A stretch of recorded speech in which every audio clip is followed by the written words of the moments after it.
Fancy seeing you here. I'm assuming you'll want to watch another episode of Don't Fudge the Issue.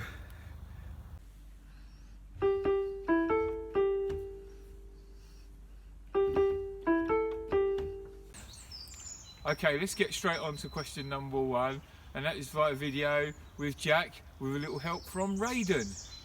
Hey, got a question for Don't Fudge the Issue. You know the expression, that's the best thing since sliced bread? Well, what do you reckon the best thing currently to have been invented is, and why do you reckon that is? Should we change the expression? Wow, so many choices. I'm going to go with the clock.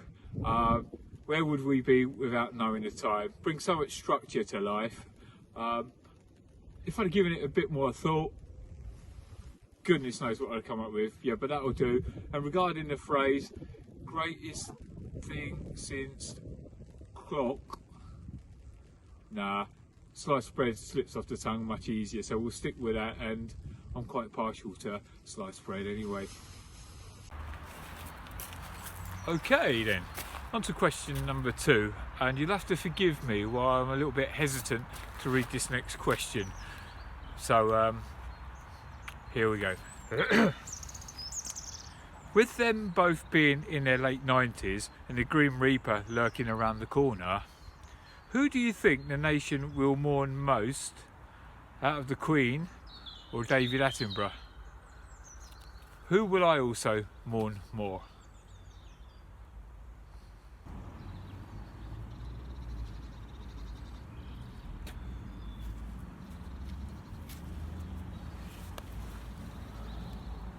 When the day comes and Her Majesty passes on, the nation will be in deep shock.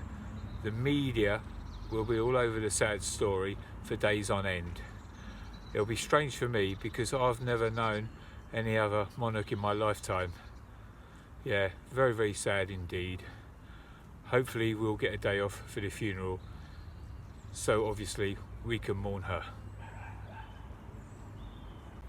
And when it's David Attenborough's turn to meet his maker, I would imagine the nation would be like, "Oh, isn't that a shame?" A bit like the passing of like your Uncle Frank, who's not actually your relative, but he was the kind old man down the bottom of the street. So the nation would definitely mourn the Queen far more, far more. As for myself, I'll think it's a shame for both of them. That's it really. A couple of weeks ago I got asked 3 questions within one comment. I recorded it last week but haven't got round to put it on video until now. So here's the answers. Are anti-vaxxers dangerous or are they free to choose? Definitely free to choose. I wouldn't call them dangerous because they might have, any reasons why they don't want it, whether they're scared of what's being injected in them or they know someone's had a bad experience. The dangerous ones are the ones that continually flaunt the rules, don't adhere to social distancing, mask. You know the people I'm talking about. They're the dangerous ones. My biggest fear, that's an easy one, anything bad happening to my children. Have you met anybody famous? Yeah, 1 or 2. One that particularly stands out though is Boris Becker. I was in Whittlebury, parked up the side of the road, minding my own business. A car pulled up, level with me, tinted windows, suddenly came down. I've watched too many American films so I was expecting a shotgun pointing at my head, and Boris Becker leaned out the window and said, "Excuse me, can you tell me the way to Whittlebury Hall?" I was like, "Oh my God, Boris Becker," because I'm a big tennis fan. Asked for a quick autograph, but he was in a rush. So I said, end of the village, do a right. So off he went, I followed him. He overshot his turning, so I flashed him, indicated right. He turned off, he reversed, he turned off, thumbs up. Truly bizarre. Okay, let's move on to question number 4, which is why are footballers allowed to hug and kiss teammates when they score, when ordinary families can't even get within 6 feet of each other without fear of being arrested or fined?